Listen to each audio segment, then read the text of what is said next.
tua graça, Senhor, pela tua misericórdia.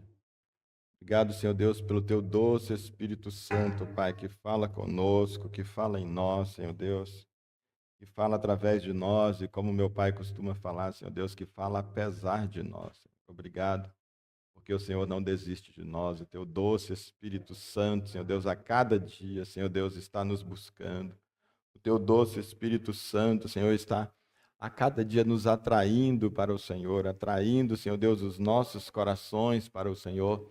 Nós agradecemos, Senhor Deus, por isso. Obrigado pela obra preciosa de Jesus Cristo na cruz do Calvário, Senhor Deus, que torna justamente esse acesso possível.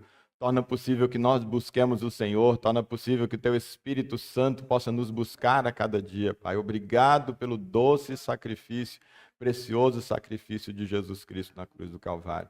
Deus, obrigado pela tua palavra, Senhor. Obrigado por essa escritura, pela Bíblia Sagrada, Senhor Deus. Obrigado, Pai querido, porque ao longo dos anos, ao longo de alguns milênios, Senhor Deus, por tantas pessoas diferentes, em épocas tão diferentes, Pai querido, o Senhor usou, inspirou, Pai querido, para escrever esse livro sagrado, Senhor Deus. Pai, obrigado porque além de o Senhor ter inspirado essas pessoas a terem escrito esse livro, o Senhor o tem preservado, Pai querido. Deus, obrigado, Pai querido, porque muitas vezes, Senhor Deus, com sangue de pessoas, através da morte de pessoas, esse livro foi preservado e esse livro sagrado chegou até nós. E nós temos, Senhor Deus, hoje aqui no Brasil e temos aqui no Gama Sul, Senhor Deus, nós temos acesso hoje a essa palavra, a essa escritura. Deus, muito, muito obrigado, Senhor Deus. E obrigado pela vida de cada santo, Senhor Deus, que de alguma forma, inclusive os missionários que vieram para o Brasil, daqueles missionários que foram para os Estados Unidos, antes dos missionários americanos que vieram para cá.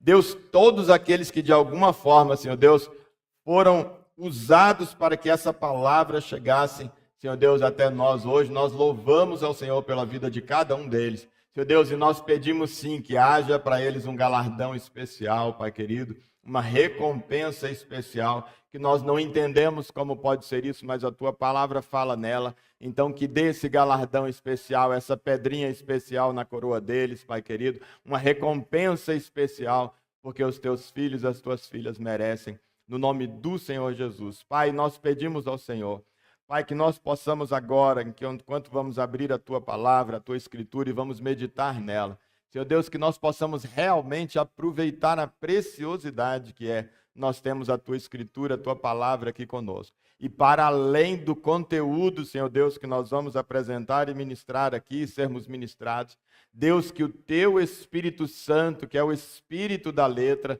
possa alcançar o íntimo do nosso coração e gravar a essência dessa mensagem em nós, para nunca mais ser apagada e, pelo contrário, Senhor Deus, para produzir os frutos e o fruto que o Senhor espera que produza em nós e através de nós. Em nome do Senhor Jesus, nós oramos, Senhor Deus, te agradecendo, Pai. Amém. Louvado e engrandecido seja o nome do Senhor. Se estiver em pé, pode sentar. Vamos abrir a Bíblia, meus irmãos, em Mateus capítulo 13, novamente. A gente continua aqui em Mateus capítulo 13.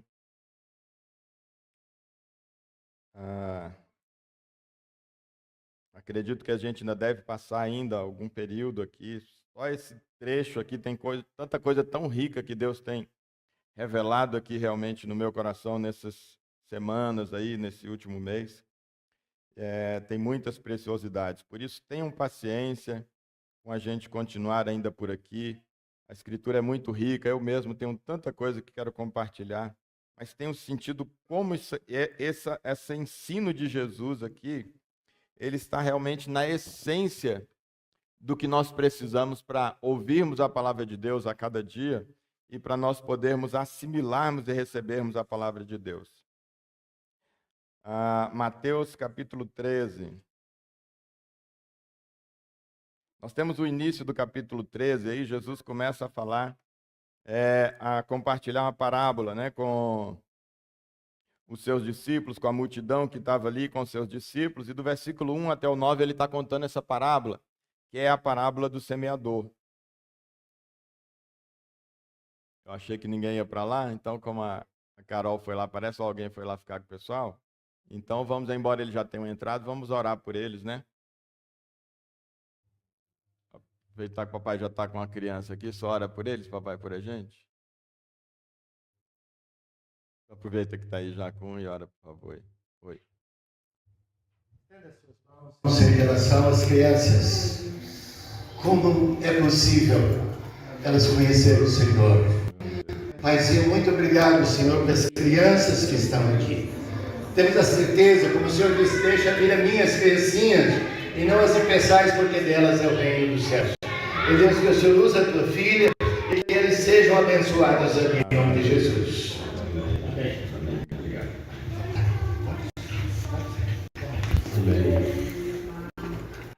Então ele vem do versículo 1 ao versículo 9, vai voltar a usar essa expressão, mas não é que termina a parábola e ele diz aquele que tem ouvidos para ouvir, ouça. Nesse caso em particular, o aquele que tem ouvidos para ouvir, ouça, faz parte justamente dessa parábola, da essência dessa mensagem que Jesus está trazendo para a gente, justamente porque quando a gente vai ver as explicações que vão ser dadas a respeito da parábola, como nós temos nos detido aqui, nessas 2 últimas semanas, nós vemos que a essência dessa parábola está no coração, no que Jesus fala sobre o coração. Porque, como nós vimos, quando os discípulos perguntam para Jesus, mas mestre, por que o Senhor sempre ensina por parábolas? Parábolas são essas maneiras, né, de Jesus contar através de uma história, de uma anedota, de um acontecimento, de algo que ele disse, né? E ele conta algo que é da linguagem, as pessoas estão invocando o espírito da letra. Aí ela entende a letra e diz assim, caramba, que negócio legal, eu quero isso para mim. Eu quero mais do que entender isso, eu quero vivenciar isso, eu quero experimentar isso, eu quero que o meu dia a dia seja assim, eu quero que a minha maneira de me relacionar seja desse jeito. Mas isso está para além da minha capacidade, porque eu não tenho essa virtude. E aí, então, eu começo a pedir para Deus, e aí Deus, então, se revela no nosso espírito. É como aquele texto lá em João, capítulo 6, quando Jesus vai chamar a atenção das autoridades religiosas, dos religiosos em geral, e Jesus vai dizer, vocês examinam criteriosamente as Escrituras, ou seja, está falando que vocês leem a Escritura, vocês examinam, vocês estudam, vocês pesquisam. Estava falando para os doutores da lei, os caras eram tops, dentre aqueles para quem ele estava falando, estava para os doutores da lei. Diz, vocês estudam, esmiuçam isso aqui, fazem teses a respeito disso, e vocês realmente se dedicam a esse livro, a Escritura. Só que Jesus vai e diz assim, mas vocês não querem vir até mim para terdes vida. O que Jesus está falando? De fato, esse livro, ele fala, vocês examinam criteriosamente as Escrituras porque vocês acreditam, porque vocês estão convictos de que ela contém a vida eterna. Então, poxa, eu quero a vida eterna, então eu vou lá e me esmiuço, estudo e me dedico a isso daqui, a esse livro, e faço várias teses, porque eu sei que isso aqui tem a vida eterna e eu quero a vida eterna. E Jesus diz, mas vocês não querem vir a mim para terdes essa vida. O que Jesus está dizendo é que, embora esse livro de fato contenha a vida eterna, ele não disse que isso não é verdade, e ele não disse que então que está errado o fato de se dedicar à Escritura, estudá-la e se empenhar a ela. O que ele diz é que vai chegar um ponto em que você assimilou com o entendimento, mas você vai ter que partir para a segunda fase, que é a do relacionamento comigo. Você vai ter que dar o passo que é o de se relacionar comigo através do meu Espírito Santo. Senão a vida não vai acontecer com você. Você pode ser um bacharel na palavra de Deus, você pode ser um especialista na palavra de Deus, você pode ser um mestre na palavra de Deus, você pode ser um doutor na Escritura, você pode ser um pós-doutor, um PhD, pode ser o que for. Mas se você não vier até mim, é o que Jesus está falando, vocês não vão ter vida. Para vocês vai ficar perdido como qualquer outro conhecimento, por mais nobre, especial e útil que seja, se vocês não derem o passo do relacionamento comigo, não vai valer nada para vocês. Então é por isso que nós vemos na parábola que a essência aqui é a do coração e não é da mente. Jesus fala que essa semente que é lançada, ele não diz que ela quando ele vai traduzir e explicar para eles a palavra, ele diz que a semente é a palavra de Deus. E ele não diz que essa semente é lançada na nossa mente, mas que ela é lançada no nosso coração. E ele explica justamente que os corações nossos estão endurecidos e fechados, e é por isso que muitas vezes essas palavras que são ministradas não são recebidas. A pessoa, às vezes, ela até entende no cognitivo, mas ela não chega a realmente descer para o seu coração, como o papai conta uma história, contava, tem tempo que eu não vejo ele contando, de dois compadres que diz que eles eram muito céticos e eles faziam até graça, às vezes, com essas coisas da palavra de Deus, de crente, de católico, esses negócios, e aí, de repente, um dia, um deles chega para o outro e diz assim: uai, compadre, fiquei sabendo que você agora também está acreditando nesses negócios aí de crente, esses negócios da Bíblia aí, eu vim aqui para tirar esse negócio da sua cabeça, estou com tempo, se aparecer esse próximo dia aqui só por conta disso, eu vou tirar esse trem da sua cabeça, compadre. E aí o outro compadre diz: ih, compadre, não adianta mais não, já desceu para o coração. É justamente essa ideia aqui. Quando a palavra de Deus está na mente da gente, de fato é possível arrancar. Ainda que tenha, quando você não entende ela no coração, o que a parábola vai dizer, e mesmo que você tiver entendido só na mente, fica fácil para o passarinho vir, como ele vai lá na frente explicar essa parábola, fica fácil para o passarinho, que é o nosso inimigo, simplesmente pegar aquilo e levar. Mas depois que ela desce para o coração, ainda que por acaso cientificamente alguém pudesse comprovar e dizer assim: olha, nós conseguimos comprovar matematicamente, cientificamente, Deus não existe. Olha a explanação. Você vê a explanação e você diz: nossa, e não é que não faz mesmo muito sentido que Deus não exista? Nossa, que cálculo bem feito, que explanação top. Mas assim, para mim não adianta, porque eu conheço ele. Eu me relaciono com ele, ele está aqui dentro. Tem que ter algum erro aí nessa fórmula de vocês, nessa explicação de vocês, porque para além do cognitivo, que está muito bem explicado, eu me relaciono com ele, ele me habita, eu habito nele, eu falo com ele, eu ouço ele, não tem como. É como alguém tentar provar para mim matematicamente, cientificamente, que algum de vocês aqui não existe. Mesmo aqueles que eu conheci hoje aqui, o Marcelo, a esposa e os filhos, ninguém vai me convencer de que eles não existem, porque eu fui apresentado para eles, eu os cumprimentei, nunca lanchei com eles, nunca passeei com eles, mas já fui apresentado, já os toquei, já dei um abraço já ali no Marcelo, já conheci os seus filhos. Ninguém vai me conhecer, por quê? Porque a gente já partiu para o nível de quê? De um relacionamento, não é só mais cognitivo.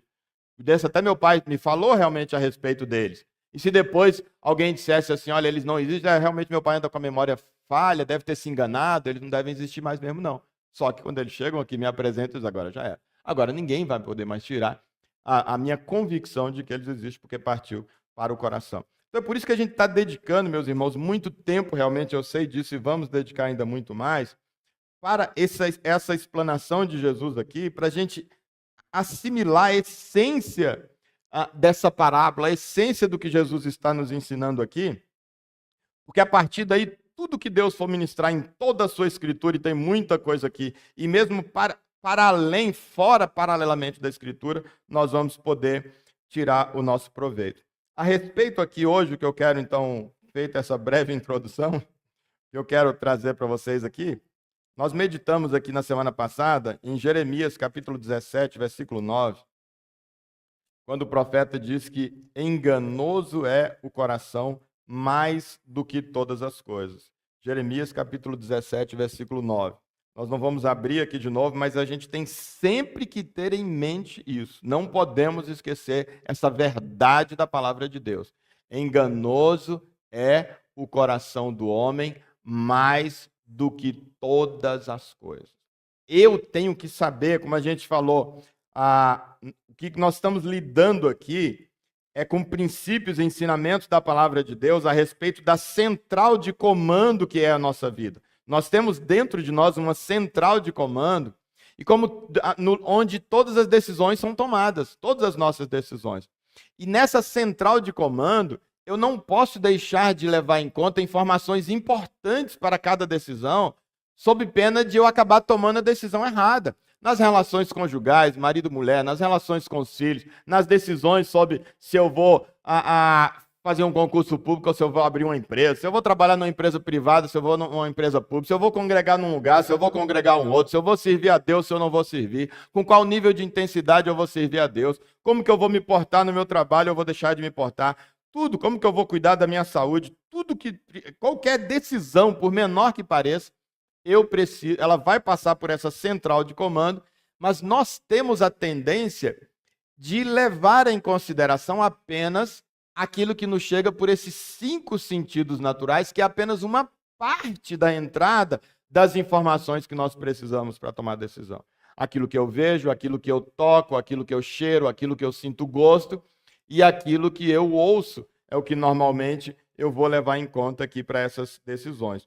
Tem outros elementos que vão ser muito levados em conta, mas normalmente sem eu perceber, e eu vou dar traduções materiais para eles, porque eles são imperceptíveis, que são os meus sentimentos.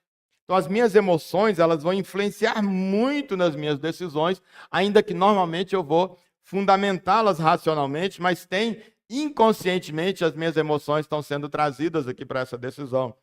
É como a Blaise, tem gente que fala como Blaise ou como Blaise ou Blase, como Blaise Pascal, que o importante cientista, matemático, filósofo, até cito ele no meu livro Tudo se Resume no Amor, e ele justamente diz, é dele aquela frase que diz que o coração tem razões que a própria razão desconhece. Então ele está falando dessa nossa razão aqui mais lógica, a nossa lógica mais cartesiana, mais aritmética, né? Que é essa mais do 1 mais 1 é 2. Ele está falando, em contraste com isso aqui, que é tudo muito objetivo para a gente, ele diz, olha, o coração tem determinadas razões que essa razão mais cartesiana nossa, mais aritmética, mais científica, mais matemática, que nem ela entende, que está para além da capacidade dela. Mas essas razões do nosso coração, elas são tão fortes que muitas vezes nós vamos dizer realmente 1 mais 1 é 2, mas eu vou agir como se fosse 3. Não sei por quê, mas a minha ação vai ser por isso. Por quê? Porque é a razão que me leva a violar, muitas vezes, o que a minha razão aqui da minha mente, do meu cognitivo, da minha mente aqui vai dizer, é algo muito forte e ela tem as suas razões e elas são tão fortes que ela passa por cima da outra. Por isso nós não podemos ignorar. As nossas emoções, elas estão todo o tempo influenciando nessa central de comando nosso. As nossas emoções estão influenciando as decisões que estão sendo todo o tempo tomadas. Só que elas estão muitas vezes fazendo isso de forma imperceptível. Porque a gente está corrido, a gente não para ouvir as emoções, a gente não para perceber, puxa, isso aqui, tenho um sentimento aqui estranho dentro de mim. Puxa, de onde isso vem? Deixa eu parar e tentar lembrar de onde isso pode ter vindo. Deixa eu, de repente, pedir uma ajuda para ver por que é que nessa situação, eu tenho uma propensão de agir assim, assado. Meu pai, por exemplo, ele falou uma vez só uma coisa para mim. Uma vez. E eu sempre, embora eu continue com essa tendência hoje, volta e meia, e não são poucas vezes, essa voz do meu pai reverbera. Eu era adolescente ainda, criança ou adolescente. E meu pai falou isso para mim, volta e meia me vem, e eu disse, meu Deus, eu preciso lutar contra isso. E aí eu estou pensando, às vezes, em desistir de uma coisa, estou pensando em abrir mão de uma coisa, e eu me lembro do que meu pai disse, e eu disse assim, nossa, eu preciso ter cuidado. De fato, tem situações que a gente tem que desistir, tem caminhos que a gente tem que mudar, é verdade, mas como eu tenho essa propensão, meu pai uma vez falou assim, meu filho, você tem muita facilidade de desistir das coisas. Você tem que ter muito cuidado, porque você tem muita dificuldade, por qualquer coisa você desiste. E eu era desse jeito. Onde é que ele percebia isso numa criança? Era uma brincadeira, emburrava muito fácil. Estou lá brincando, emburro, eu paro de brincar. Então ele percebia que por qualquer coisa eu saía. Isso é o quê? São minhas emoções. Então, de repente, eu preciso tentar ver de onde isso vem, quais são as raízes disso, para eu tentar lidar com isso e parar com essa propensão, porque ela vai me atrapalhar. Daqui a pouco eu não chego a lugar nenhum, porque quem de nós não vai, começando a desenvolver algo, de repente ser tentado a desistir daquele caminho? É uma das coisas que aqui é tratada aqui nessa parábola, nas explicações que Jesus dá, que às vezes tem gente que vai, até entende tudo, mas aí vem as dificuldades, vem as lutas, vem às vezes as tentações, as aspirações, e a pessoa vai e desiste daquele caminho. A desistência é uma propensão em maior ou menor a intensidade, e para mim isso é algo muito forte que eu preciso realmente lidar, e como meu pai ter trazido isso para minha mente, me ajuda, porque certamente eu caí menos nesse gatilho emocional meu do que teria caído se ele não tivesse me alertado. Não é que eu não caí, certamente caí muitas vezes. E aí a outra coisa então é, se isso é uma verdade, as emoções, elas influenciam muito as minhas decisões aqui na minha central de comando, a palavra de Deus fala de algo que é muito ligado com as emoções, que é o espírito. A ponto de, quando ele vai dar uma qualidade, Paulo vai dar uma qualidade muito forte, uma qualidade excepcionalista, uma qualidade única para a palavra de Deus, ele vai dizer que a palavra de Deus ela é cortante e penetrante mais do que uma espada de dois gumes. O que é uma espada de dois gumes? É uma espada que corta dos dois lados. Ela vai enfiar no bucho da pessoa assim, ela sai cortando, corta por cima e corta por baixo. Então imagina a capacidade de penetração que tem uma espada dessa. Então é por isso que ele diz, é como uma espada de dois gumes, não é como aquela faca que a gente usa em casa, que é só de um lado e ainda desafiado. Não, a palavra de Deus, ela é... E aí, para ele exemplificar a capacidade dela, ele diz assim, por essa capacidade, ela é apta a discernir junta e medula, ou seja, algo praticamente impossível. E aí, a outra que ele dá é alma e espírito. Então, a palavra de Deus está nos dizendo que nós temos aqui dentro da gente alma e espírito, que existe sim as duas coisas, embora a teologia divirja sobre isso, eu não vejo como não entender que existam os dois e que não são a mesma coisa, porque para dar a qualidade de Deus, diz que a palavra de Deus é apta a fazer essa distinção do que é alma e do que é espírito, mas de só a palavra de Deus é capaz, nenhum de nós é capaz. Então existem as duas coisas, é isso que está dizendo o texto, e que são extremamente ligadas, intrinsecamente ligadas uma na outra. Aí eu tenho as minhas emoções que me influenciam muito nas minhas decisões. Ela tem suas próprias razões, que a própria minha razão emocional, a minha razão cognitiva que ela desconhece. E quando eu vejo, então, ela suplanta todo o raciocínio que eu fiz ou que eu teria feito. E eu tomo uma decisão que depois eu disse, cara, eu acho que não devia ter feito isso. Eu acho que eu exagerei. Eu acho que eu fui desproporcional. Eu acho que não era por ali. Às vezes o orgulho vai fazer, não, agora também não vou voltar, não, e etc. Mas então, se eu tenho essa razão no meu coração, que me influencia tanto nas minhas decisões, porque ela tem as suas próprias maneiras de raciocinar e de me convencer para as decisões a serem tomadas, essa palavra de Deus é muito libertadora quando a gente sabe que existe algo que é ligado nessa minha alma, ligado às minhas emoções, que é um espírito. Eu tenho um espírito que é muito ligado à minha alma, porque esse espírito, então, ele vai poder me influenciar. Wilton, pega uma água. Ah, tem aqui. Ele vai poder me influenciar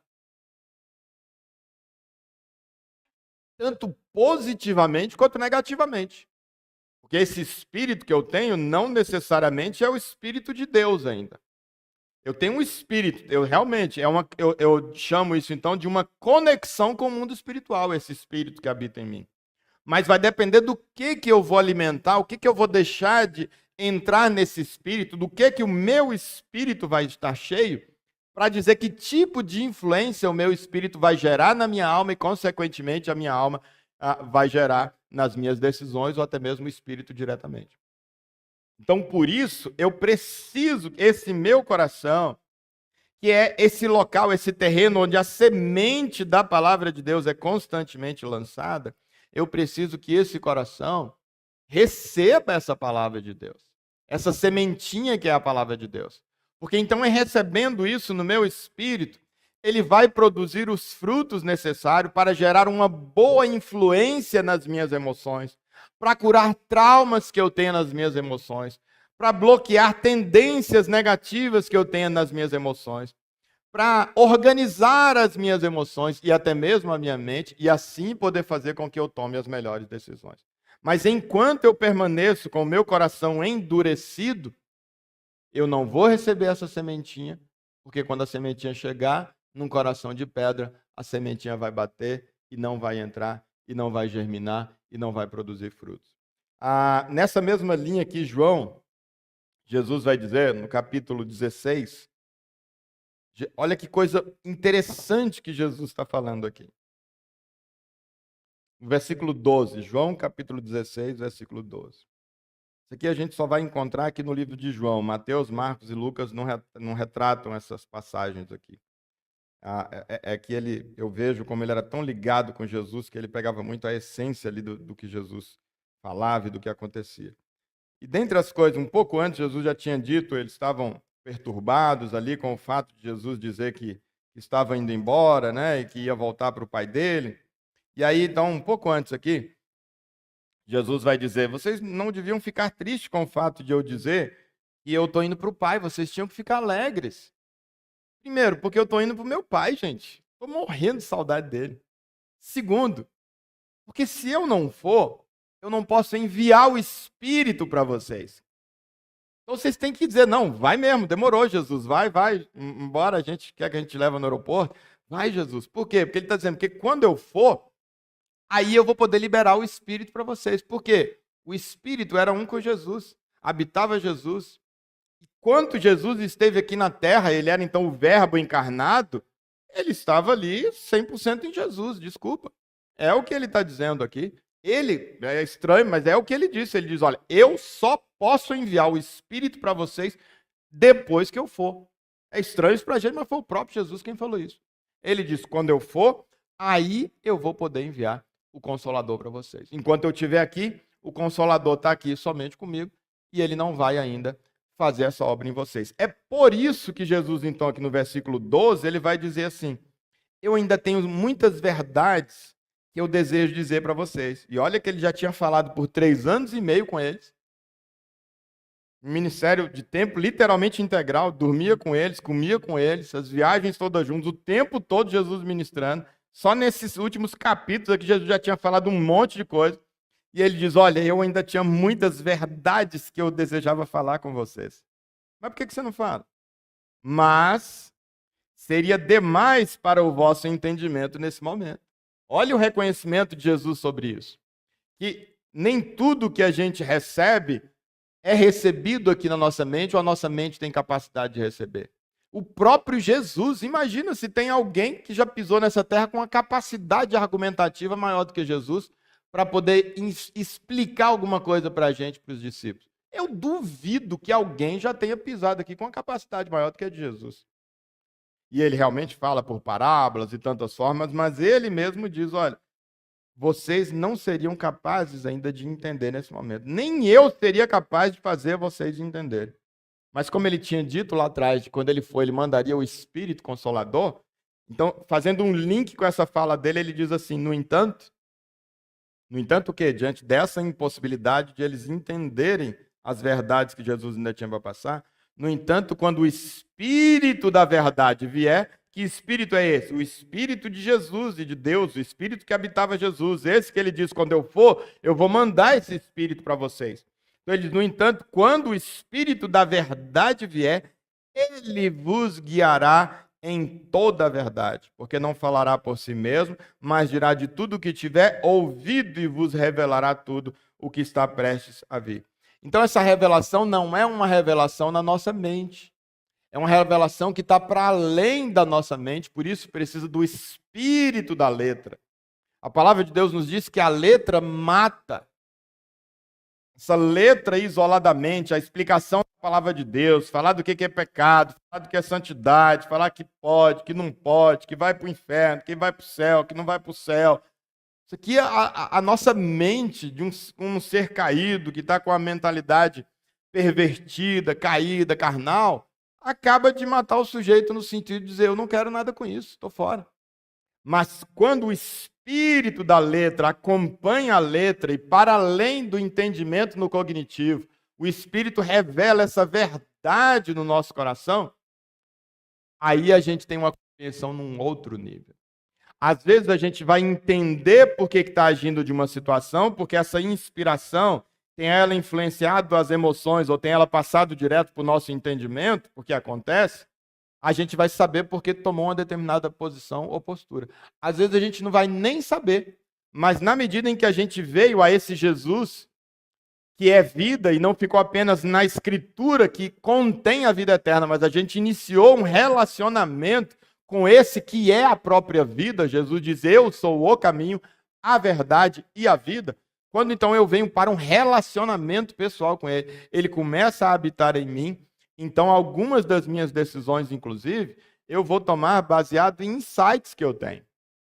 Eu tenho inspirações, pensamentos que não têm, de repente, sentido, não tem uma lógica, como o papai, por exemplo, quando ele compartilhou comigo que ele foi conversar com o Marcelo, e ele perguntou, não sei se foi com o Marcelo, meu Deus, aí eu falo, ofereço, sei o quê, uma das pessoas que estava comentando comigo, a gente almoçando. Então era um discernimento, um indicativo de Deus ali, às vezes pode ser, pode não ser, E a pessoa diz, cara, vou tomar como sendo, e de fato ele acabou. Acho que foi o caso do Marcelo, confirmou que era. Está aqui, confirmou a decisão por Jesus, com a sua esposa, estão aqui hoje.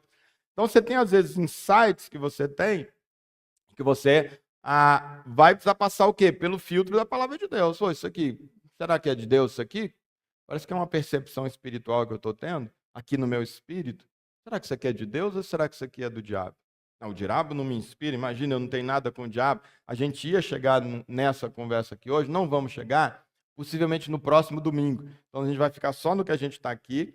E algo que eu queria muito compartilhar com vocês, a gente vê lá no princípio, lá como que essas inspirações acontecem no nosso espírito, desde lá dos nossos pais, Adão e Eva, a gente vai fazer isso possivelmente no próximo domingo, tá bom? Então nós vamos fechar aqui onde a gente está aqui nisso, que era só uma pequena introdução, mas mas de fato existe isso, o nosso coração, ele recebe então o nosso espírito, que é parte do nosso coração, parte desse ser imaterial que nós somos, ele recebe inspirações tanto do mundo espiritual, tanto da parte de Deus, quanto da parte do diabo.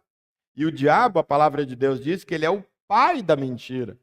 E esse diabo que é o pai da mentira, que Apocalipse justamente vai lá dizer que ele é o dragão, esse dragão que o Apocalipse está dizendo, lá vai ter a revelação no capítulo 12, que ele é a serpente, a velha serpente lá no Éden, que foi a primeira enganação lá que aconteceu com a humanidade lá, diz que ele, o diabo, é aquela serpente lá, a velha serpente, que tem esse poder de nos enganar.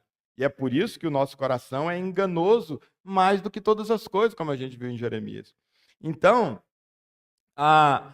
o nosso espírito, que é uma realidade, isso nos compõe, vai ajudar a gente nas decisões, a gente reconhecer que existe isso, que as nossas decisões são influenciadas por essa parte que não é racional, né? Esse tipo de razão que a gente tem são outros tipos de razão, são as emoções e as insights espirituais, pensamentos espirituais, e que vai um influenciar o outro. E aqui, então, quando eu recebo no meu espírito um determinado pensamento, um determinado instinto, uma determinada insight, o que eu tenho que fazer é dizer assim, por que eu estou pensando em fazer isso? Nossa, por que esse pensamento me veio? De repente pode ter sido algo de Deus, mas pode ter sido também algo do diabo. Então o que eu vou fazer? De repente, a maneira que eu tenho de saber muitas vezes é pela Escritura. Vou dizer, será que isso aqui foi de Deus? Cara, eu conheço a Escritura, eu conheço a palavra de Deus. Eu guardei a palavra de Deus no meu coração para eu não pecar contra Deus. Está num dos versículos que o Hilton leu hoje, aqui na abertura do Salmo 119. Aliás, Hilton, antes que eu me esqueça, muito, muito, muito de Deus, a mensagem que o Hilton trouxe no início aqui para a gente. Muito de Deus. Eu estou, assim, encantado como Deus está fazendo as coisas de uma maneira... As últimas semanas, a palavra dele tão harmônica. Todo mundo que pega uma palavra para falar uma coisa, música e tal... E o Wilton, realmente, eu vim meditando de novo nas músicas da semana passada. Eu hoje, sim, pedi para ele repetir as mesmas músicas aqui, se ele sentisse disso, e ele fez. E o que a reflexão que o Wilton fez do Salmo 119 é isso aqui purinha. Então, Wilton, eu queria que você, possivelmente daqui uns 2 ou 3 domingos, eu preciso só mais alguma questãozinha aqui trazer, e eu queria que você trouxesse para a igreja toda, não para além do que você fez na introdução, isso que você trouxe para a gente do Salmo 119, que tem tudo a ver com isso aqui. Olha a diferença que a gente falou, a letra mata, o espírito vivifica, né? Olha como a letra, quando é que você vai ver o maior texto de longe, o maior capítulo da Bíblia, que é o Salmo 119, mas de longe é o maior. Tanto que eu acredito que deve ter crente que nunca sequer leu o Salmo 119 todo, de tão grande que ele é, né? E além do tamanho dele, ele só fica falando algo que não tem sentido no coração de uma pessoa carnal. Só fica praticamente repetindo todo ele, dizendo como são preciosos os mandamentos do Senhor. Ai, como eu amo a lei do Senhor. Ai, os teus preceitos, os teus mandamentos, as tuas ordenanças, eu amo mais do que tudo, eu prefiro do que o ouro, do que a prata. Ai, não sei o quê. Todo ele falando de algo, isso não é intelectual, ninguém carnal pode ver a palavra de Deus dessa maneira que o salmista está vendo. É que ele, na verdade, já tem a palavra no coração. Esse espírito da verdade que Jesus prometeu, veio habitar o salmista, e o salmista, então, começa agora a se relacionar com essa verdade, a se relacionar com a palavra de Deus, mas agora aqui dentro. E ela acontece de dentro para fora e não de fora para dentro. E ela é extremamente prazerosa e mais do que todas as coisas. Esse é o convite de Jesus.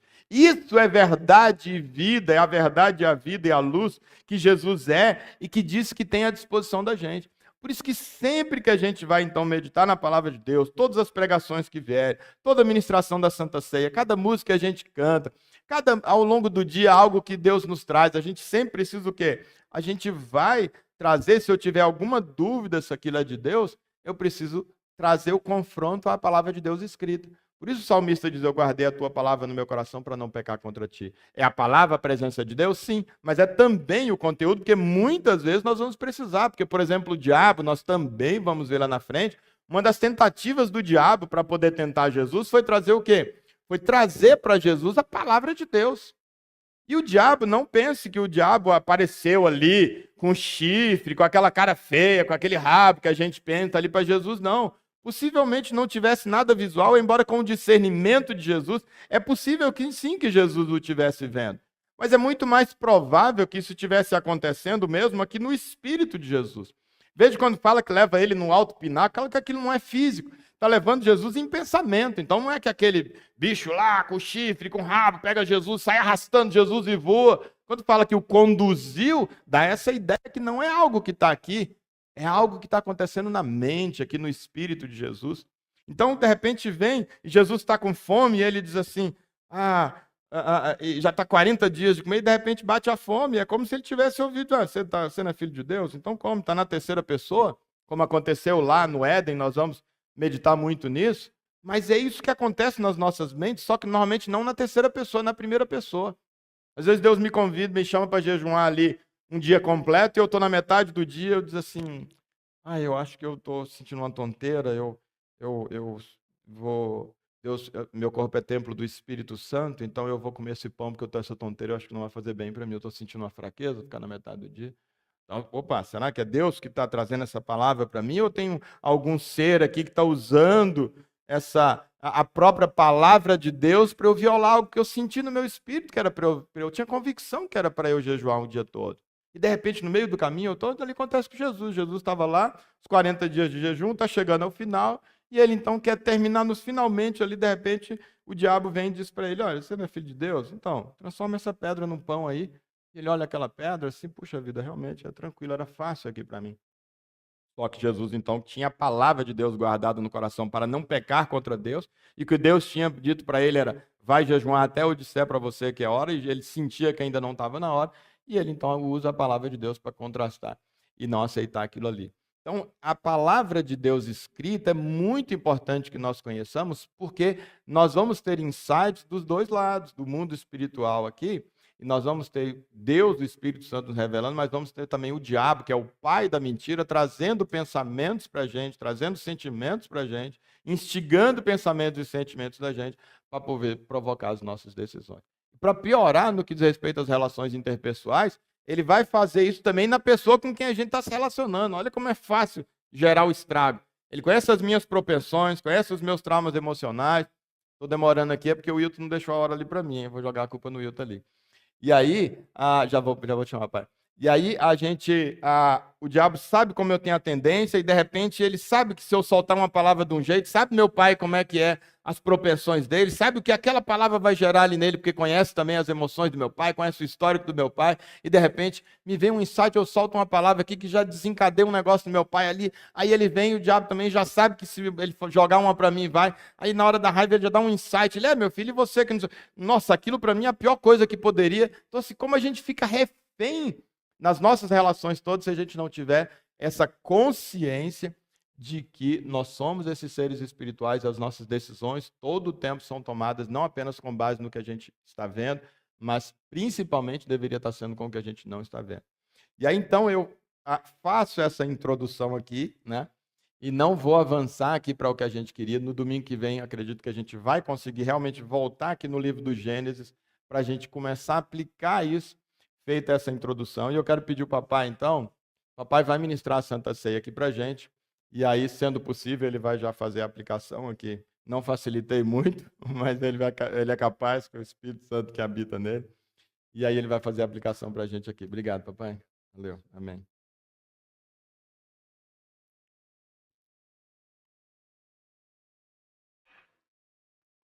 Foi bom. pouco mais, acho.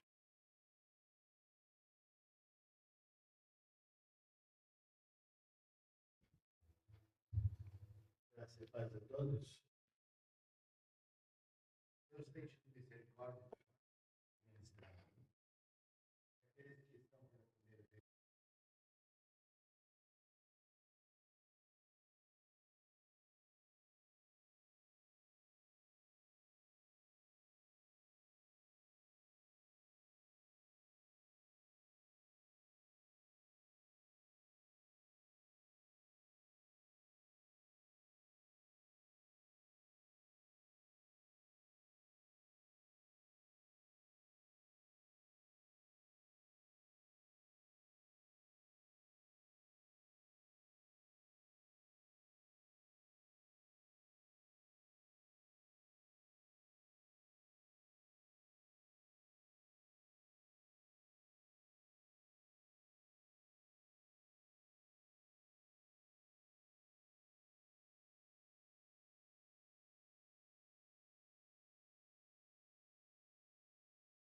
Do pão e pega já do cálice para tomar. Nós não costumamos colocar exigência humana quanto a isso. E então, só para que fique bem à vontade para decidir, você vai pegar então o pão, o cálice que está sendo distribuído e esperar para tomarmos juntos. Esse texto que foi o texto principal da mensagem de hoje, me faz ver algo importante. A Bíblia foi escrita numa linguagem rural. O ser humano tinha pouca cidade, e mesmo a cidade, a vida era uma vida da roça, vida das fazendas, vida da agricultura. Quando o Senhor, então, está falando a parábola do semeador, para nós entendermos a mensagem de Deus, para entender e praticar a mensagem de Deus. O que o Senhor está dizendo? Eis que o semeador saiu a semear a sua semente. Enquanto ele semeava, parte da semente caiu na beira do caminho, os pássaros vieram e comeram. Parte da semente caiu em solo rochoso e nasceu logo. Mas quando não tinha lugar para lançar raízes, logo veio o sol, murchou, secou, morreu. Outra parte da semente caiu debaixo dos espinhos, também nasceu, cresceu, mas nunca conseguiu dar fruto. Uma mirradinha fininha debaixo do mato, nunca conseguiu dar fruto. Mas outra parte da semente caiu em boa terra. Essa nasceu, cresceu e deu muito fruto. Uns deu 100, outros deu 60, outros deu 30. Mas todos produziram semente. E o Senhor está falando dos ouvintes da palavra de Deus. Tivemos algum ouvinte aqui hoje? Algum ouvinte da palavra? Somos ouvintes. E a palavra de Deus está falando para nós como ouvintes da palavra. Que tipo de solo? A orientação, quando os discípulos não entenderam a palavra, e eles perguntaram a Jesus o que era isto. Eu vou usar uma linguagem minha a respeito disso, a minha percepção dali. Então, e Jesus está dizendo, olha, aquele que foi lançado na beira do caminho, aquele que foi lançado na beira do caminho,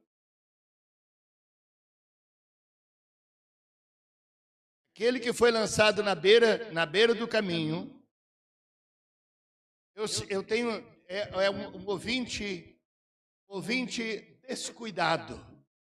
Um ouvinte descuidado. Ouviu, mas não deu nem importância, então logo vem pensamento, vem outra coisa, então tira aquilo ali, comeu e acabou, não lembrou nada daquilo que ouviu. Era só para agora, então é um ouvinte descuidado.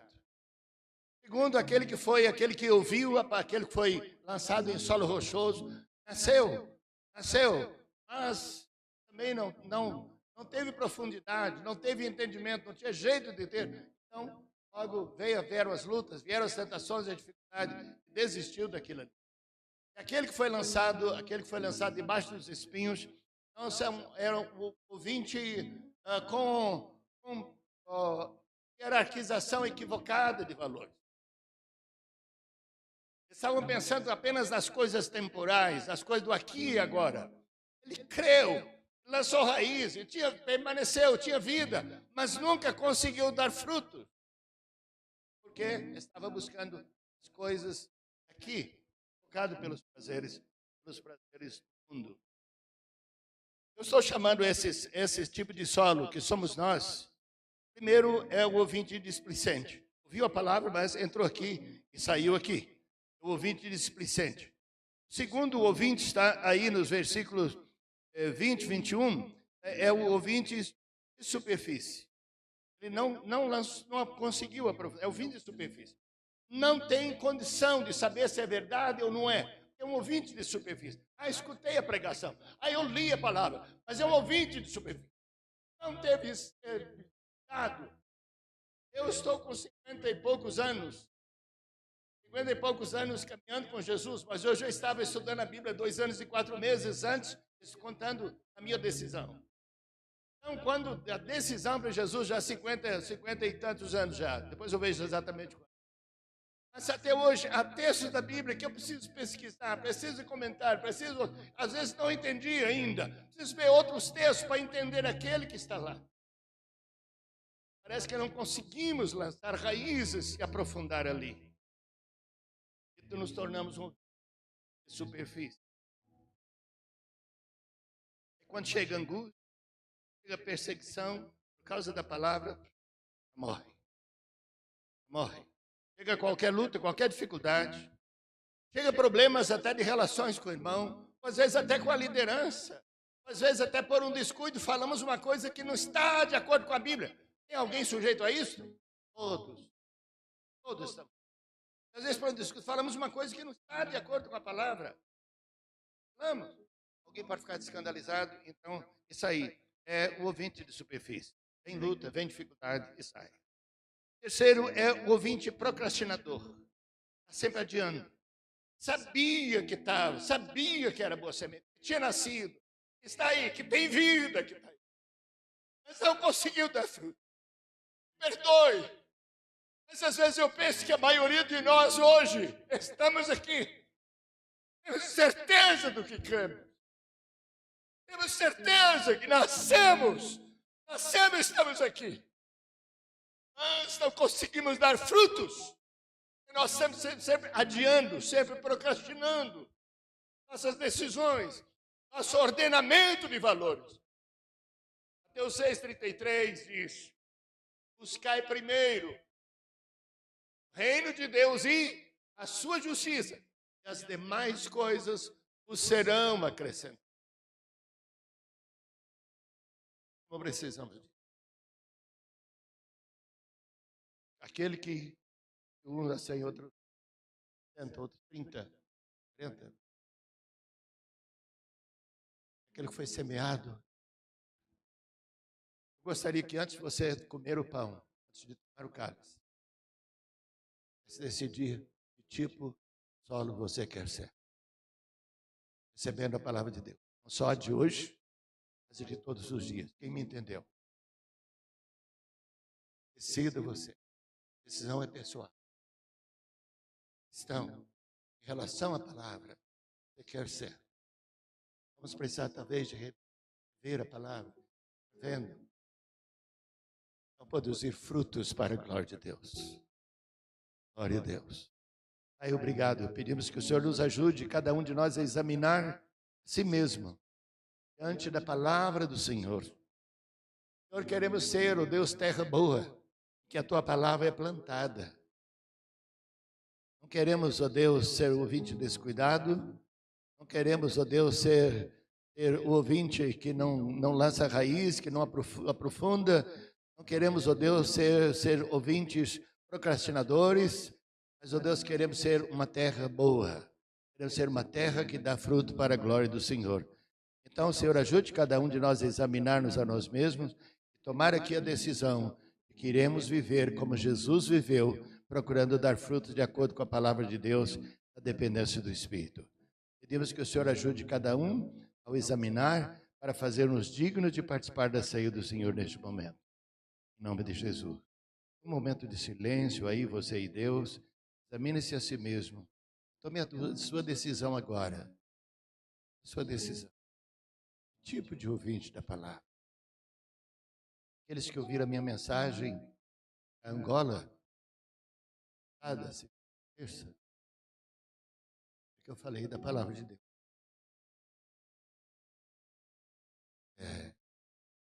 Nós precisamos de viver a vida de compromisso com a palavra. Compromisso com Deus, com as Escrituras, com a igreja, com o servir e com a aprendizagem. Mas enfatizei o compromisso com a palavra. Sem compromisso com a palavra, nós não temos condição de ter compromisso com as outras coisas. Os outros compromissos que tanto precisamos. Precisamos do compromisso com a palavra. Decisão hoje é o compromisso com a palavra.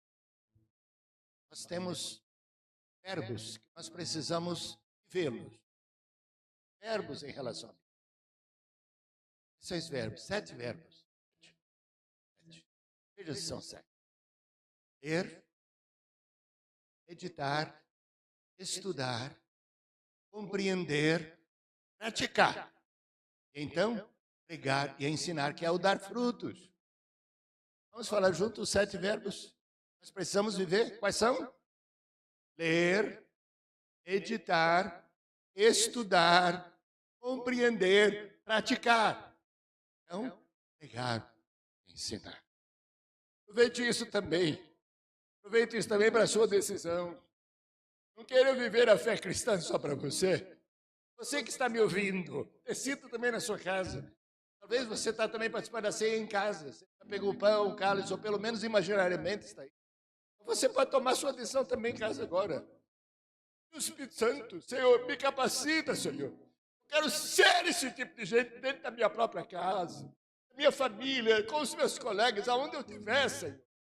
Senhor, eu quero sempre ter tempo, todos os dias, eu quero ter um tempo para ler a Tua Palavra, para pensar na Tua Palavra, para estudar a Tua Palavra, para compreender cada vez melhor a Tua Palavra e sempre procurando melhorar na prática. E assim também pregar e ensinar a Palavra. Mais uma vez, que o Senhor nos abençoe, nos faça digno, começando ou recomeçando a partir daqui. Em memória de Jesus, como Ele disse, pegando o pão, se examine-se cada um a si mesmo, como Paulo falou, e assim como do pão, beba do cálice. Porque quem come e bebe indignamente, come e bebe para a sua própria condenação.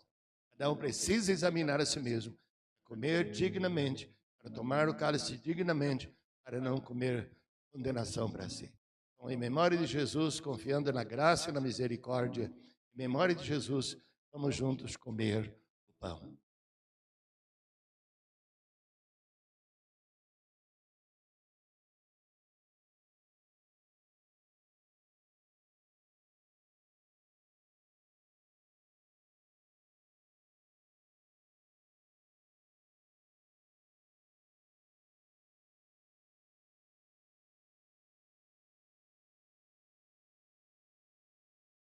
Não consigo, nem quero também.